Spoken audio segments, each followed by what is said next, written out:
You're tuned in to the Burrage Sports Show. What's up, everybody? Welcome to another edition of the Burrage Sports Show. I'm one of your hosts, the dad, Mike Burrage, and I'm here with Mike Burr. Mike Burr, my son. He always delivers. We got to get right into the news because we have a hot show, and we're going to start with, I think, the biggest story in sports right now. Cam Newton is going to the New England Patriots. So, Mike Burr, start us off. What you think about that? I think it's a great move for both sides, and I want to be the first person to say, I think Cam in New England is going to be better than Brady was last season. And I know that's a big take. That's a hot take. But now, assuming Cam is healthy, the surgeries went well, assuming he has enough time with COVID to learn the playbook, I think he's going to be able to step right into that situation and be able to produce right away. People act like Cam isn't one of the best quarterbacks in the league when he's healthy. And something that Cam Newton excels at, that's probably Brady's only weakness, is running the football. Brady might be, along with being the greatest quarterback of all time, he might also be the slowest quarterback of all time. Cam Newton is the complete opposite. He's big, he's fast, and he's a lot shiftier than you would think of a person his size. And I think Belichick and the Patriots coaching staff, the best coaching staff in the league for the last 20 years, they're going to borrow some things that they've seen Lamar Jackson do for the Ravens. They're going to borrow some things that they see Russell Wilson doing in Seattle. And I could see them running some kind of wildcat situations. I could see them running some more power run situations. And now you have that versatility with Cam Newton that can also run the football and move the chains. So it's just going to open up more creativity for the trick plays, for the big plays.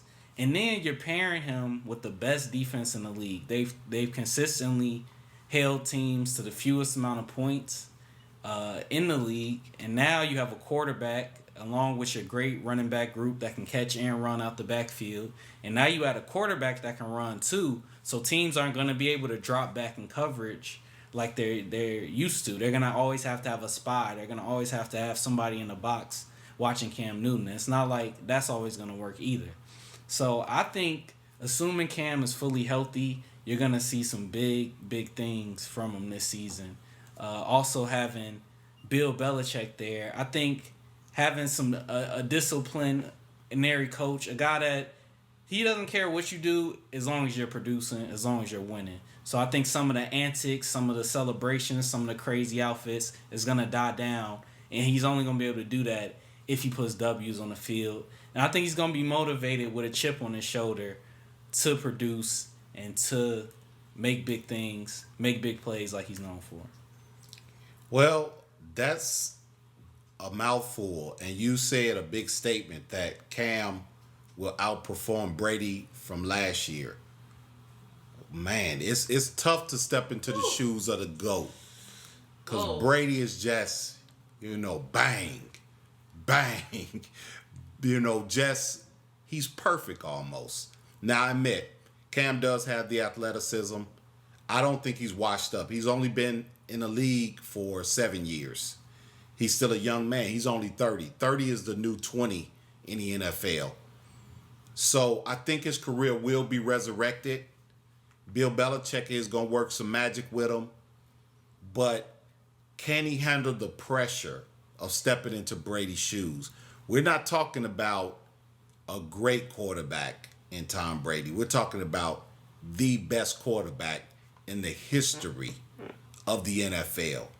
So I'm looking for Cam to do some big things, but I'm just curious to see how he's going to handle the pressure. Can he fill that role? But I do like Cam Newton because he is athletic. He can run that ball. He can throw the ball.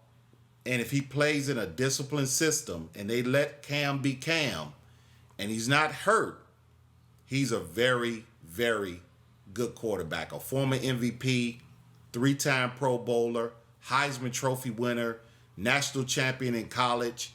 So he has all the cachet. He led Carolina to a Super Bowl, but the question still remains, will he be able to step into the shoes of Tom Terrific? So that's going to be interesting, but I'm rooting for Cam because I like Cam Newton, and I think it was a good pickup. Also, they got him for cheap. He has an incentive-laden contract, and the most he can make is $7.1 million. That's about 5 to 6 times lower than some of the top quarterbacks. So it's going to be real interesting. Yeah, and to your point, it is big shoes to fill. You know, you're coming in for the former GOAT or the current GOAT and former quarterback of the team for 20 years. So it's people are used to Brady being in the locker room, used to being him there, and they're like night and day. They're two different personalities, two different types of players. So it's gonna be unique. But I think Cam is built for the pressure.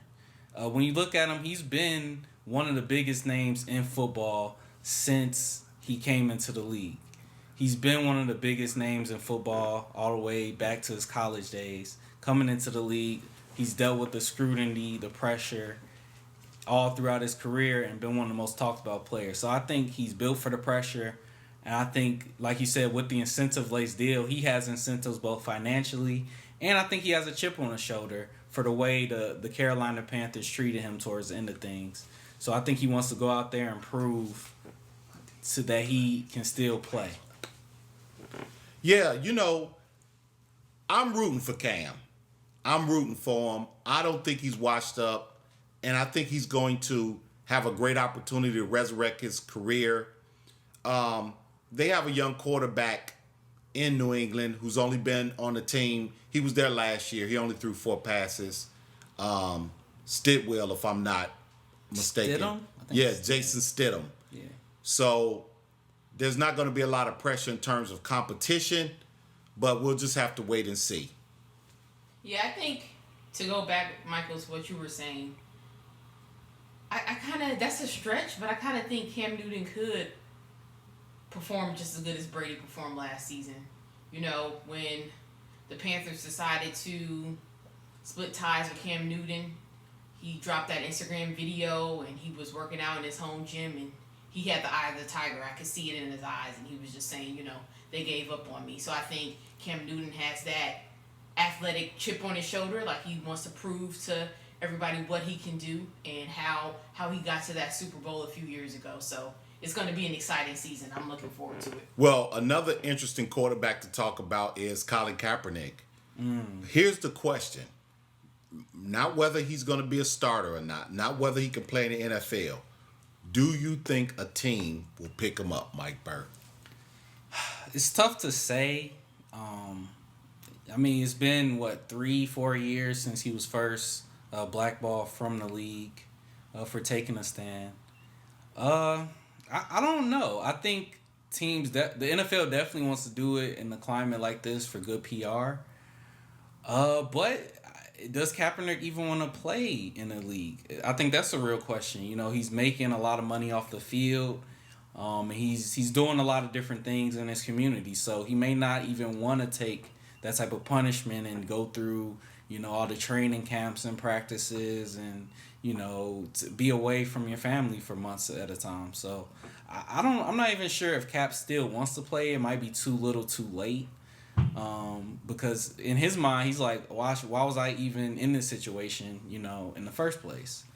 But that being said, it's definitely some teams that could use a quarterback with that skill level. It's definitely some teams that could use his services. And one of those being the Denver Broncos. When you look at the Broncos, they got a new coach, Vic Fangio, former defensive coordinator for the Bears, did an excellent job. You got Von Miller. They got dogs on the defensive end. They've always been a great defensive team. And then on offense, you got Chubb. You got Font. You got a great offensive line. It's a lot of talent on this team except the quarterback position. And I think you bring in a guy like Kaepernick, assuming he's still at the level which we last saw him. He can run, he can throw, he can fit well in that run-heavy, play defense style, and he can make those big plays with his legs. And also, if he still has that cannon, he can make big plays down the field. So I think the Broncos would be a great fit for him if NFL teams do decide to go after him. Yeah. What do you think? You know what? Put it like this. If the Broncos offered Kaepernick a contract, I'm talking about not, hey, come in for a tryout, come, let us work you out, let's see you throw the football. I don't know if he would even take it. I kind of feel he doesn't really want to play. I think that he's becoming so effective with what he's doing off the field that I don't know how much he really wants to play football. Do I think he can still play? Absolutely. You've seen some of the second string, third string quarterbacks, maybe even a few starters in the NFL. And Kaepernick, yeah. Okay. So I just don't know, man.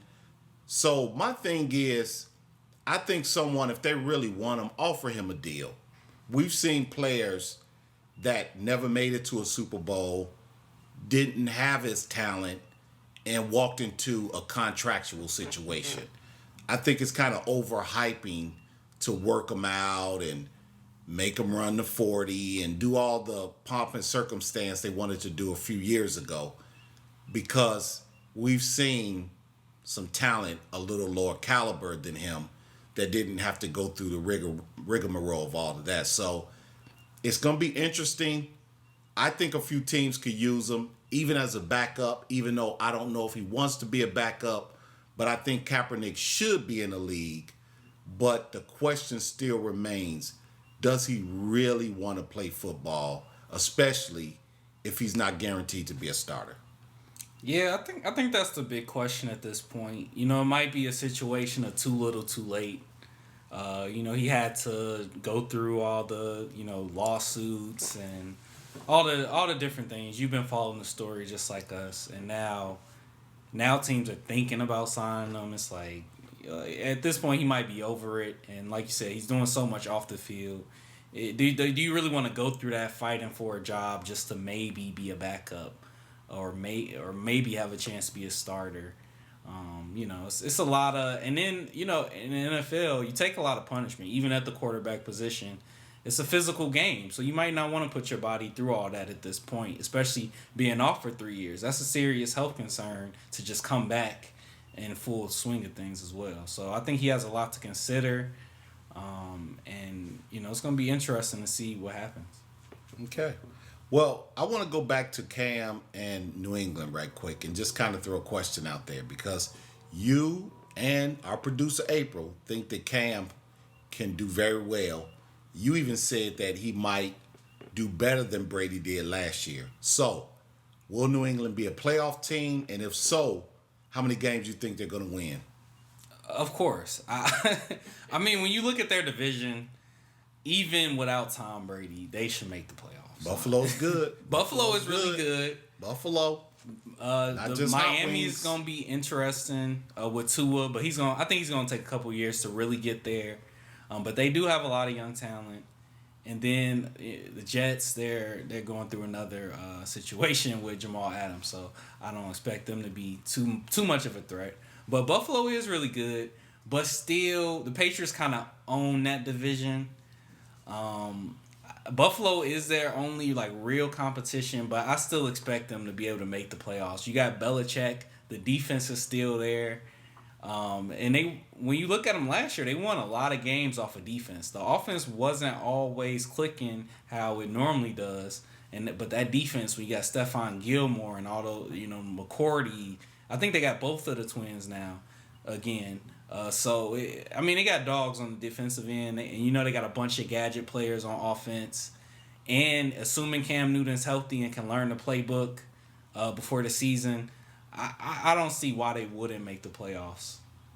All right. I mean, it's cool. I agree with you. Cam, we're rooting for you, but I'm also rooting for Tom Brady too. Yeah. I'm very interested to see Tom Brady in Tampa. It's not kind of like, remember when Michael Jordan left the Bulls and went to the Washington Wizards? It just wasn't right. Mm-hmm. Something wasn't right about it. I think this is going to be really exciting with Tom Brady going to Tampa Bay. I'm very interested to see him in another uniform. You know, now he's playing in the NFC and 2,000-yard receivers. I just want to see Brady in a new environment and just watch, his progression in a different offense, a different group of guys, a different division. So it's going to be real interesting. Cam Newton, New England, Tom Brady, Tampa Bay. Yeah. Yeah, you're right. It doesn't have that feeling like Jordan going to the Wizards would be like Brady going to the Jets. It doesn't have that feeling. It has Tampa Bay is stacked. They've always had a lot of talent. It's never been a question of that. It's just they've been, a roller coaster. Sometimes they look like one of the best teams in the league, a contender. Then the next game, you don't know what happens. So I think Brady will have that consistency at the quarterback. You know what you're gonna get. You got great receivers, great tight ends, and a great O-line and a solid defense. So I think it's gonna be a very interesting situation there. I think so too. But now let's switch gears a little bit. I want to talk about one of my favorite basketball players of all time. He announced his retirement after 23 seasons. Wow. Half man, half amazing. Vinsanity. Vince Carter is hanging him up. And the question is he a first ballot Hall of Famer? So I'll let you start, Mike Burr. Make your case for or against, and I'll let you know what I think about, in my opinion, the greatest in-game dunker in the history of basketball. Yeah. I don't think too many people will argue with you on that. He definitely has some of the craziest in-game dunks. Like didn't he jump over the 7-footer in the Olympics? In the Olympics, the biggest stage, jumped over a 7-footer and dunked on him. Yeah, and countless others putting an arm in the rim and just crazy dunks. And then also at the dunk contest, he always showed out. But in the case of being a first ballot Hall of Famer, I think there's no question he's a Hall of Famer. But if I'm voting for the Hall of Fame, I can't put him on that first ballot. Ooh. I'm sorry. He definitely had a great career. Like you said, 23 seasons. One of the most marketable players. Always a high-quality player. Always gave you quality minutes. But when I think of first ballot, I think of the generational talents. I think of the Kobes, the Tim Duncans. When you think about Vince Carter, all the hype he came into the league with, Vince Carter was supposed to be mentioned with those guys I just mentioned. Coming into the league, he had just as much hype as anyone. He was supposed to be up there with the top 20, not just in the league, but all time. And he never got to that level. He definitely had a great career. But you got to take that against him. In those 20-plus seasons, he was an All-Star 8 times. So less than half of his seasons, he made the All-Star team. He only made the All-NBA team twice. On top of that, he won Rookie of the Year. He was on the All-Rookie team. But I think another thing that kind of diminishes his legacy. Yes, he had a very long career, and obviously he loved the game because he wants to keep playing. But the younger generation is not gonna remember the high-flying Raptors Vince Carter. They're not gonna remember the Nets Vince Carter. They're gonna remember Atlanta Vince Carter, Mavericks Vince Carter, Phoenix Vince Carter, all the various teams he bounced around with his last 8 or so seasons. Memphis Vince Carter. That's what the younger crowd is gonna remember of him. Of course they can go back and watch highlights, but I think it's something about leaving on top. When you have those kind of 8 or so seasons where you're just kind of a role player and he's playing quality minutes still, no question, but it kind of, in terms of your legacy, it can kind of diminish it a little bit. Imagine if Jordan never came back to the Wizards. Of course, Jordan is the GOAT, but it would be even more so if we only had the Bulls tape to look at.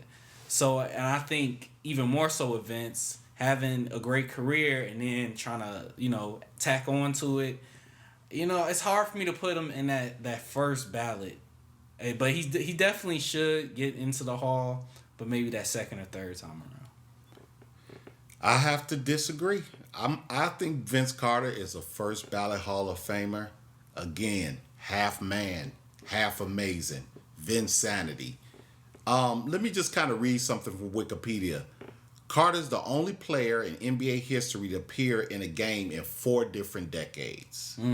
I think that says a lot right there.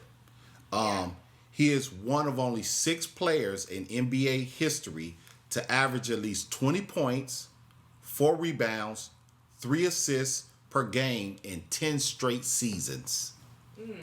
He is also one of 6 players in league history to record 20,000 plus points, 6,000 plus rebounds, 2,500 plus assists, 1,000 plus steals, and 1,000 plus 3-pointers. So, numbers wise, with over 25,000 points, and we talked about the rebounds, the assists, the steals, then he became a very efficient and capable 3-point shooter.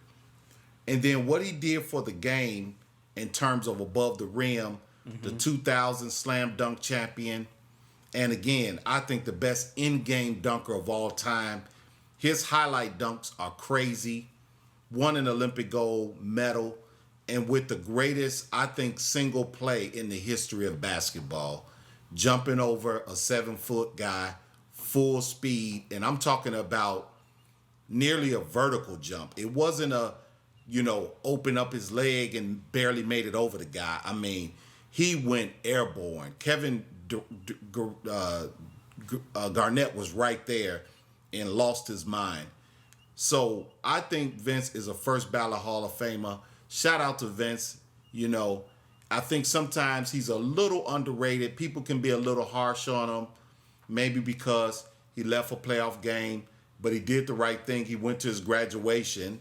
He came back. Unfortunately, they lost a game 7 to the Philadelphia 76ers with Allen Iverson.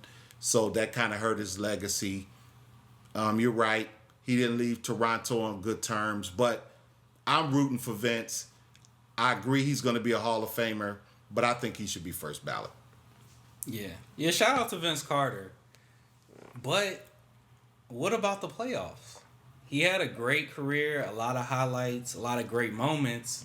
But as you mentioned, it kind of all started in Toronto, where he left to go to graduation. They ended up losing the series. And that was a very controversial thing at the time. But for the rest of his career, I think he went to the conference finals one time when he was on Orlando, and they ended up losing. He's never been to the finals, never won a conference championship. And if you look at his playoff numbers of the times he's went, they're not the most impressive when compared to his regular season stats. So I think that's another kind of knock on that first ballot status. He doesn't have any playoff moments that stand out where you say, oh, I remember when he took over this game and they won the series, or, it's nothing that immediately jumps out to you of those, 30 for 30 documentary type, moments other than the highlight dunks. And like I said, I'm a huge fan of Vince Carter, great player, definitely a Hall of Famer, no question. But first ballot may be a bit of a stretch. Maybe so. But again, we both do agree that he should be in the Hall of Fame. For sure. And I'm going to miss Vince Carter. I mean, he had a great career, gave us some great highlights, seemed to be a really good guy off the court. I thought he was great for the game. And I love the way at the end of his career, he was kind of an elder statesman, very positive, wasn't negative about the new generation of players, and he was humble enough to come deep off the bench. Matter of fact, his last game, they just brought him in to take a shot. He hit a 3, which is kind of ironic. The greatest dunker, in my opinion, greatest in-game dunker of all time. A guy on the first generation of Mount Rushmore dunkers. Michael Jordan, to me, Dominique Wilkins, Dr. J, Vince Carter. That's the first generation of Mount Rushmore dunkers. Was humble enough to play that role at the end of his career, be a great mentor to a lot of young players. So I have a lot of respect for Vince Carter. He'll definitely be missed. So, congrats. For real. Congrats on a great career. And I think that is a great example. You go from being a star in the league to, understand the cycle of things and going to help out and school the younger generation. And you got to give him credit for the ability to transform his game. He went from this high-flying, acrobatic dunker to later in his career, he learned how to shoot the three, mid-range, and always been a great on the defensive end as well. So, being able to adapt his game across generations and, help out the next generation is definitely something for everybody to learn from. That's right. April, I know you had some news you wanted to hit us with the esports. Yeah, so we see David Beckham, former soccer superstar. Bended like Beckham. He's decided to invest in a esports company, just kind of, highlighting how esports is growing right now. Yeah, and again, Burrage Sports Show, we like esports. We want some esports in the comments. Hit us up. Tell us what you think about esports. If you're a gamer, Call of Duty, NBA 2K, Fortnite, all the different games. Hit us up. Tell us what you think, and we can give you a great esport episode. Yeah, and some more updates real quick that just wanted to bring to your awareness. DeAndre Jordan for the Brooklyn Nets, he has decided not to go to Orlando. He has been diagnosed with COVID, so he's going to sit out for the rest of the season. And then also J.R. Smith, former NBA champion, has just signed a deal with the Lakers for this special season that they're having. Well, J.R. Smith going back to, his friend LeBron James, so that'll be a comfortable fit there. He's got a great rapport with the star of the team. I hope that DeAndre Jordan is doing fine.